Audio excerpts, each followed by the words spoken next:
അമ്മ പറഞ്ഞു പ്രീത കാശ്? ശനിയാഴ്ച കിട്ടത്തുള്ളൂ, ബാക്കിയുള്ള ദിവസം അവധിയാണ്. നന്നായി കിട്ടത്തുള്ളൂ ഇനി കാശ്. അച്ഛൻ്റെ കാശ് 31-ാം തീയതി വരുമായിരുന്നു, 30-31 വരുമായിരുന്നല്ലോ. എനിക്കറിയാം, ഈ 1-ാം തീയതി കിട്ടത്തുള്ളൂ, ശനിയാഴ്ച കിട്ടത്തുള്ളൂ. എത്ര തീയതി? ഇന്ന് 1. ഇന്നെന്താ? ഇന്ന് ബുധനാഴ്ച അല്ലയോ? ബുധനൊന്ന്, വ്യാഴം 2, വെള്ളി 3, ശനി 4.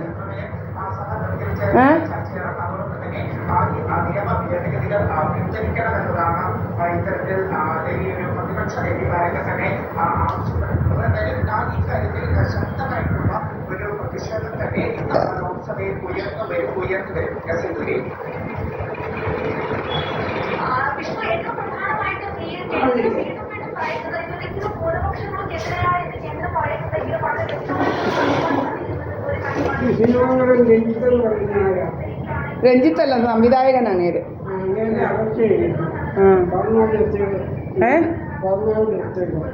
റിമാൻഡ് ചെയ്തു. ആരാണ്ട് പെണ്ണുങ്ങളെ പീഡിപ്പിച്ചെന്ന് പറയുന്നു. നമുക്ക് ഇതല്ലേ പണി? ഇതാ വലിയ സംവിധായകനാണെന്ന് പറഞ്ഞിട്ട് വല്ല കാര്യമുണ്ടോ? അവന്മാർ ഇങ്ങനെ പല മൂടുപണം അണിഞ്ഞ് നടക്കുന്നവന്മാരാണ് അവിടുമാരുവാ കുറേ എണ്ണം.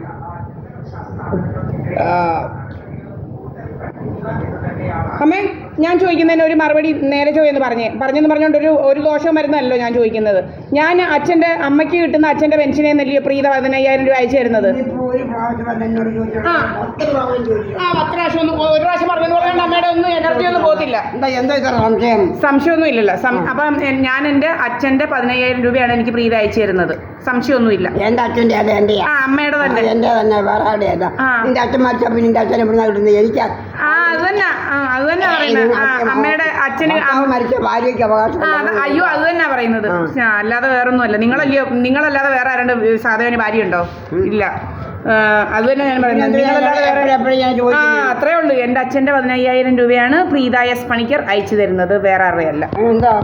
എൻ്റെ അച്ഛൻ്റെ അമ്മയ്ക്ക് ഏക ഭാര്യയായ രത്നമ്മ VKക്ക് കിട്ടുന്ന കാശല്ലെയാണ് എനിക്ക് 15,000 രൂപ അയച്ചു തരുന്നത്. കുറെ നാളുകൊണ്ട് പറയുന്നുണ്ടല്ലോ. പറയുന്ന തെളിവില്ലെങ്കിലുണ്ടല്ലോ, ഭയങ്കര കള്ളത്തരമുള്ള ലോകമമ്മ ഇത്. അമ്മയ്ക്ക് അറിയത്തില്ല. എൻ്റെ അച്ഛനെ സഹോദരന്മാരെല്ലാം കൂടെ അല്ലേ ചതിച്ചത്. അങ്ങനെ പല വേലകളാ ഉള്ള. ഇപ്പോഴും അമ്മമാരെ പല രീതിയിലാണ് നമ്മളോട് ഗുസ്തിയും കൊണ്ട് വരുന്നത്. മന്ദിരത്തിൽ ചെല്ലുമ്പോൾ ഗുസ്തി പല ഗുസ്തിയോ അമ്മമാർക്ക്. എന്നെ ഇത് അടിക്കാനൊക്കെ അവിടെ വെച്ചില്ലേ ചാടി വരുന്നത്. നിന്നെ ശരിയാക്കി കളയും, നിന്റെ കാലും കൈയും വെട്ടും, അങ്ങനെ ഇങ്ങനെയെന്നെല്ലാം പറഞ്ഞതാ. എന്നെ അങ്ങ് റെഡിയാക്കി കളയുന്നവൻ സോമരാജനും മോഹൻ സിംഗും കൂടെ.